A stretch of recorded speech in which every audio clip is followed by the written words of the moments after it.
नमस्कार, तपाईँहरूलाई लोकसेवा सहयोगी युट्युब च्यानलमा स्वागत छ। यो युट्युब च्यानलमा चाहिँ मैले तपाईँहरूलाई प्रत्येक कन्टेन्ट अनुसार क्लियर हुँदै जाओस्, प्रत्येक टपिकमा कुनै क्वेसन नछुटोस् भन्ने उद्देश्यले मैले चाहिँ अडियो बुक तयार पारेको छु। हाम्रो युट्युब च्यानल यसकारण पनि महत्त्वपूर्ण छ। कृपया लाइक, सेयर गरिदिनु होला र सब्स्क्राइब गर्नु नभुल्नुहोला।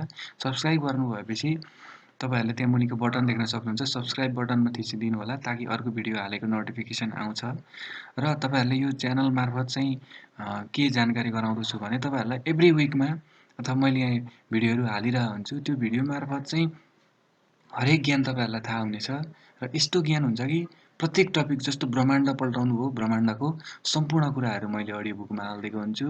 अर्कोमा भूगोल पल्टाउनु हो, भूगोलका सम्पूर्ण कुराहरू हुन्छ ताकि तपाईँहरूले अरू आवरेज हाउरेले युट्युबमा बनाएका च्यानलहरूमा 2-4 भिडियो हालेर मस्ट इम्पोर्टेन्ट भिभिआई त्यो भन्ने चिजै हुँदैन। सिरियल क्रममा जानुहोस्, गाडीमा हिँड्दा सुत्न सक्नुहुन्छ, बाटोमा हिँड्दा सुन्न सक्नुहुन्छ। त्यस भएर ढुक्कसँगले च्यानल सब्स्क्राइब गर्नुहोला, हाम्रो भिडियो हेर्नुहोला, लाइक सेयर गर्नुहोला। धन्यवाद र कमेन्ट पनि गर्नुहोला र कुन टपिकमा कसरी सुधार गर्नुपर्ने छ, मेरो गल्ती भयो भने तपाईँहरूले सच्याइदिनुहोला। हस् त, धन्यवाद। र आजको हाम्रो टपिक रहेको छ जैविक विविधता। के हो त जैविक विविधता भन्दाखेरिमा पृथ्वीमा रहेका सम्पूर्ण प्राणी तथा वनस्पति बीचको भिन्नता, स्वरूप, आकार, स्वभाव, सङ्ख्यात्मक उपस्थिति र तिनीहरू बीचको प्राकृतिक संयोजनलाई नै हामीले के भनिन्छ त जैविक विविधता भनेर भनिन्छ। यसलाई पुनः एकपल्ट फेरि पृथ्वीमा रहेका सम्पूर्ण प्राणी तथा वनस्पति भनेको यस संसारमा रहेका जति पनि प्राणी र वनस्पति छन् तिनीहरू बीचको भिन्नता, स्वरूप, आकार, स्वभाव, सङ्ख्यात्मक उपस्थिति र तिनीहरू बीचको प्राकृतिक संयोजन, एक अर्काको अन्तर्घुलन, अन्तर्मिलन कस्तो छ त्यसैलाई नै हामीले के भनियो जैविक विविधता भनेर भनियो। कुनै पनि स्थानको जैविक विविधता भन्नाले प्रति इकाइ क्षेत्रमा विद्यमान जीवाणु, वंशाणु, प्राणी, वनस्पति र त्यहाँको पारिस्थितिक प्रणालीलाई नै हामीले जैविक विविधता भनिन्छ। दोस्रो र जैविक विविधतालाई मुख्यतया 3 भागमा वर्गीकरण गरेर अध्ययन गर्न सकिन्छ। पहिलो रहेको छ पारिस्थितिक प्रणाली विविधता, दोस्रो रहेको छ प्रजातीय विविधता र तेस्रो रहेको छ वंशाणुगत अथवा वंशाणु विविधता, यसलाई आनुवांशिकीय विविधता भनेर पनि भनिन्छ।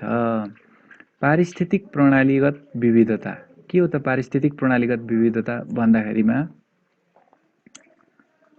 विभिन्न जीवजन्तु तथा वातावरण बीचको अन्तर्सम्बन्धबाट बनेको स्वचालित प्रणालीलाई नै पारिस्थितिक प्रणाली भनिन्छ, जुन जन्तु र वनस्पतिको वातावरणसँगका सम्बन्धका कारण कुनै पनि स्थानमा निश्चित प्रकारको पारिस्थितिक प्रणाली निर्माण भएको हुन्छ र यिनै विभिन्न पारिस्थितिक प्रणाली बीचको फरकपनालाई नै पारिस्थितिक प्रणाली विविधता भनिन्छ। र नेपालमा 118 प्रकारका पारिस्थितिक प्रणाली पाइन्छ।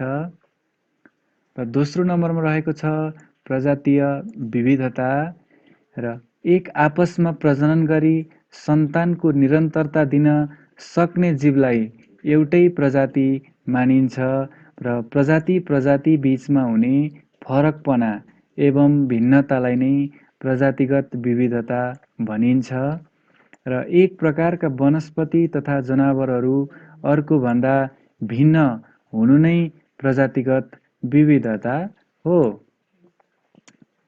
तेस्रो रहेको छ वंशाणुगत विविधता।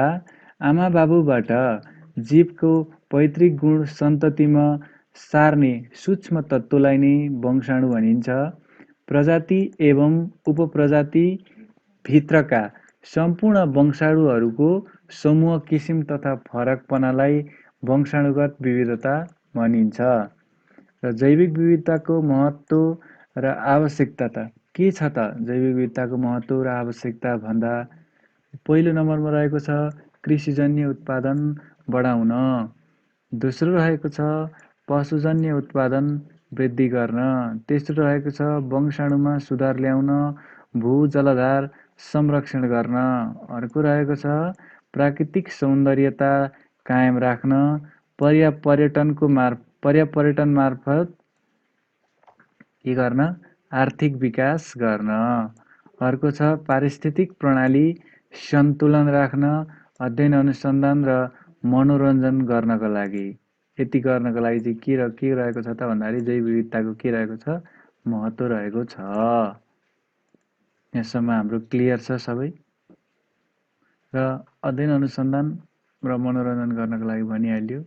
र यति भइसकिसके पछाडि अब जैव विविधताको महत्त्व र आवश्यकता सकियो र जैविक विविधता छ, त्यो जैविक विविधता ह्रास हुनका कारणहरू के कारणले गर्दाखेरि जैविक विविधता ह्रास हुन्छ त भन्दा जनसङ्ख्या वृद्धि र गरिबी।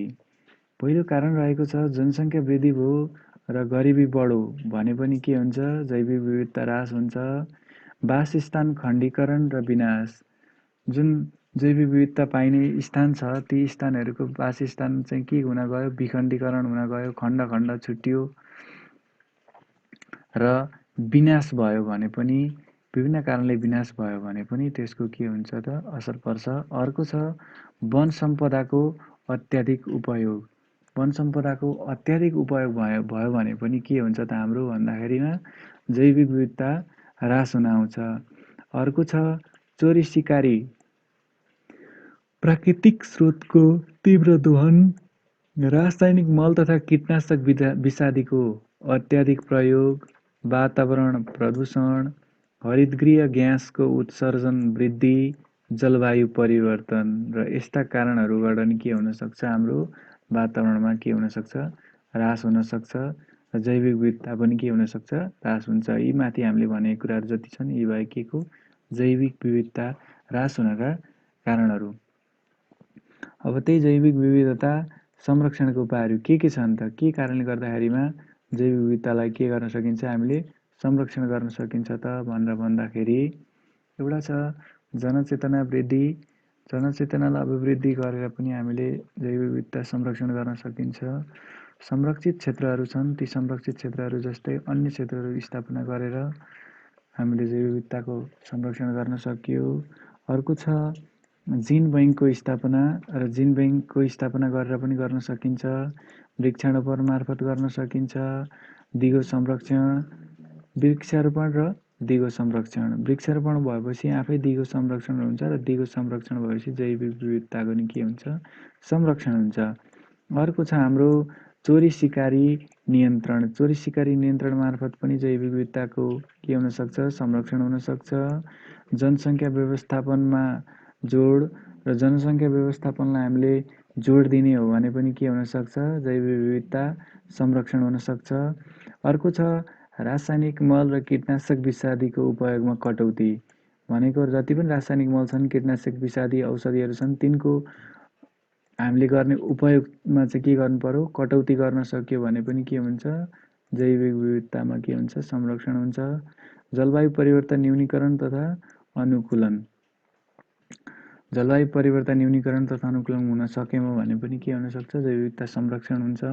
अन्तर्राष्ट्रिय प्रतिबद्धताहरूलाई कार्यान्वयन भनेको मतलब नेपालले जति पनि अन्तर्राष्ट्रिय प्रतिबद्धताहरू गरेको छ ती प्रतिबद्धताहरूलाई जस्तो दिगो विकास सम्बन्धी भयो होइन, त्योभन्दा अगाडि भएको सहस्र शताब्दी लक्ष्य सम्बन्धी भयो, यस्ता जति पनि अन्तर्राष्ट्रिय प्रतिबद्धता छ, फोहोर मैलासँग सम्बन्धित भयो, बासेल महासन्धि होइन, मरुभूमिकरण सम्बन्धी सम्मेलन, यस्ता जति पनि अन्तर्राष्ट्रिय प्रतिबद्धता छ तिनलाई कार्यान्वयन गर्न सकेको खण्डमा पनि के हुन सक्छ? जैव विविधता संरक्षण हुन सक्छ। अर्को छ समय अनुकूल नीति निर्माण, ऐन कानुन निर्माण र कार्यान्वयन। भनेको मतलब समय अनुकूल नै नीति निर्माण र कानुनको कार्यान्वयन गर्न सकियो भने जैविक विविधताको संरक्षण गर्न सकिन्छ। र अर्को हाम्रो टपिक रहेको छ वातावरण प्रदूषण। वातावरण प्रदूषण भनेको के हो त? केलाई हामीले वातावरण प्रदूषण भनिन्छ त भन्दा वातावरणमा रहेका जैविक अजैविक अवयवहरूको अन्तर्क्रिया एवं अन्तर सम्बन्धमा प्रत्यक्ष र अप्रत्यक्ष रूपमा परिवर्तन गरी वातावरणमा ह्रास ल्याउने प्रक्रिया नै वातावरण प्रदूषण हो।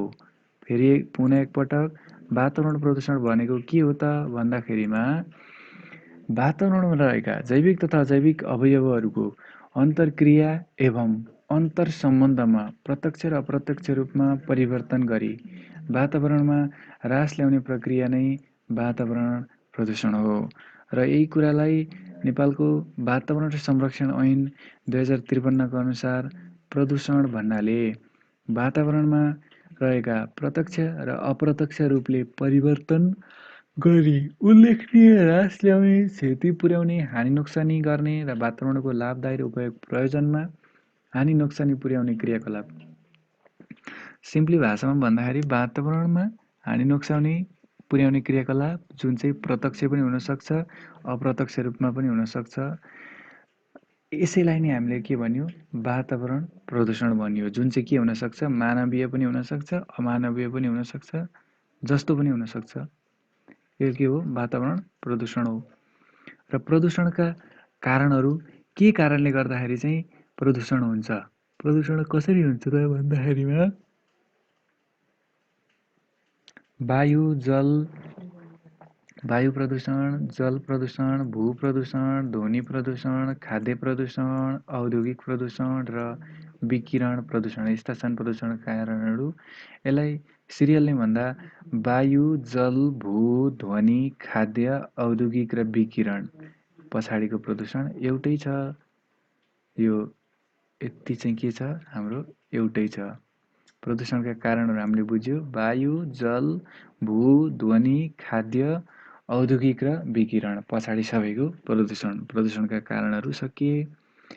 र अरू रहेको छ प्रदूषणका कारणहरूलाई अलिक व्यापक रूपमा भन्दाखेरि यी त भयो हामीले बुझ्ने, माथि अघि हामीले चर्चा गरिएको। र यसलाई अलिक बुझ्ने तरिकाले भन्दाखेरिमा मानवीय कारण, प्रदूषणका कारणहरू के? मानवीय कारणमा के पर्दछन् त भन्दाखेरिमा तीव्र जनसङ्ख्या वृद्धि भयो। अर्को छ गरिबी र अशिक्षा, अव्यवस्थित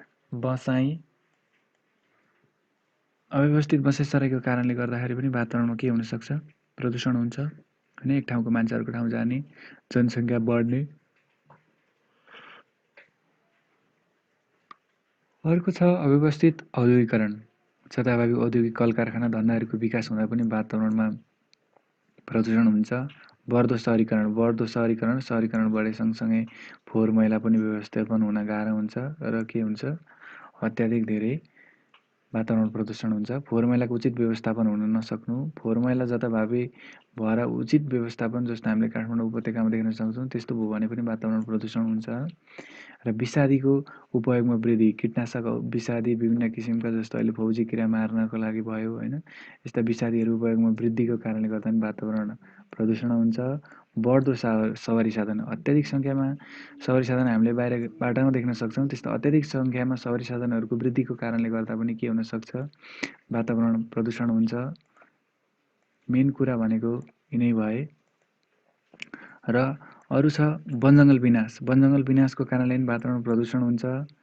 प्राकृतिक स्रोत र साधनको अत्याधिक उपयोग, र प्राकृतिक स्रोत र साधन भनेको चाहिँ हाम्रो नवीकरणीय ऊर्जा हो होइन। र यसको हामीले समुचित प्रयोग गर्न सकेको खण्डमा मात्रै वातावरण चाहिँ के हुनसक्छ? राम्रो हुनसक्छ। र यसको अत्याधिक उपयोग गर्न थालियो भने चाहिँ हाम्रो के हुनसक्छ? हाम्रो वातावरण प्रदूषण हुन्छ।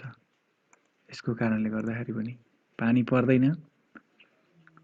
र दोस्रो रहेको छ हाम्रो अर्को के छ त भन्दा प्राकृतिक कारण। अघि हामीले मानवीय कारण पर्यो, अब अर्को के छ? वातावरण प्रदूषणको प्राकृतिक कारणहरूमा। प्राकृतिकमा त बाढी, पहिरो, भुइँचाइ, भूकम्प, ज्वालामुखी, आँधी, तुफान, चक्रपात जति पनि छन् यी सब कुराहरू के भए? प्राकृतिक कारण भयो। अर्को छ प्रदूषणका असरहरू। प्रदूषणका असरहरू के छन् त भन्दाखेरि प्रदूषणको कारणले गर्दाखेरि कृषि उत्पादनमा ह्रास आउँछ। अर्को छ वनजङ्गल विनाश हुन्छ, जैविक विविधतामा ह्रास आउँछ, प्राकृतिक स्रोतको कमी हुन्छ, भूक्षय तथा बाढी पहिरो आउँछ, अतिवृष्टि, अनावृष्टि, खण्डवृष्टि र हरितगृह प्रभाव हुन्छ, विश्वव्यापी उष्णता बढेर जान्छ। विश्वव्यापी उष्णता भनेको तातो ग्लोबल वार्मिङको कुरो भयो, यो बढेर जान्छ। ओजन तहको विनाश हुन्छ, जलवायु परिवर्तन हुन्छ, अम्ल वर्षा हुन्छ, रोग व्याधि र महामारी के हुन्छ? बढेर जान्छ। र प्रदूषण संरक्षणका उपायहरू चाहिँ के छन् त भन्दाखेरि प्रदूषण हुनै नदिने, प्रदूषण भइहाल्यो भने नि त्यसलाई कसरी संरक्षण गर्ने त भन्दाखेरिमा जनसङ्ख्याको व्यवस्थापन गर्ने। जनसङ्ख्या व्यवस्थापन भएपछि धेरै ठाउँको जनसङ्ख्या हुँदैन। जनसङ्ख्या व्यवस्थापन हुन सकेको खण्डमा के हुन्छ, प्रदूषण चाहिँ के हुनसक्छ, हाम्रो संरक्षण हुनसक्छ। त्यस्तै गरिरहेको छ गरिबी उन्मूलन। गरिबी उन्मूलन हुन सकेको खण्डमा पनि प्रदूषण संरक्षण हुन्छ। दिगो विकासको अवधारणालाई अवलम्बन गर्ने, अभियसली हो, दिगो विकासको अवधारणालाई अवलम्बन गर्दा नि के हुनसक्छ हाम्रो भन्दाखेरिमा प्रदूषण संरक्षण हुन्छ। अर्को छ फोहोर मैलाको उचित व्यवस्थापन गर्ने। फोहोर मैलाको पनि उचित व्यवस्थापन गर्न सकेको खण्डमा नि प्रदूषण संरक्षण हुन्छ। प्रदूषण रहित प्रविधिको विकास र प्रयोग गर्नुपर्ने। प्रदूषण रहित प्रविधिको विकास गर्न सकेको खण्डमा पनि हाम्रो के हुनेछ, प्रदूषण संरक्षण हुन्छ। प्रदूषण मापदण्ड कडाइका साथ लागू गर्नुपर्ने र प्रदूषण मापदण्डहरू छन् ती जति पनि तिनलाई के गर्नु पर्यो, एकदम कडाइका साथ चाहिँ हामीले लागू गर्नु पर्यो। जनचेतनालाई अभिवृद्धि गर्नु पर्यो। समयानुकूल नीति निर्माण गर्नु पर्यो र कानुनको परिमार्जन एवं कार्यान्वयन गर्न सकेको खण्डमा चाहिँ के हुन सक्छ, प्रदूषण संरक्षण हुन सक्छ। यी त भए प्रदूषण संरक्षणका उपायहरू।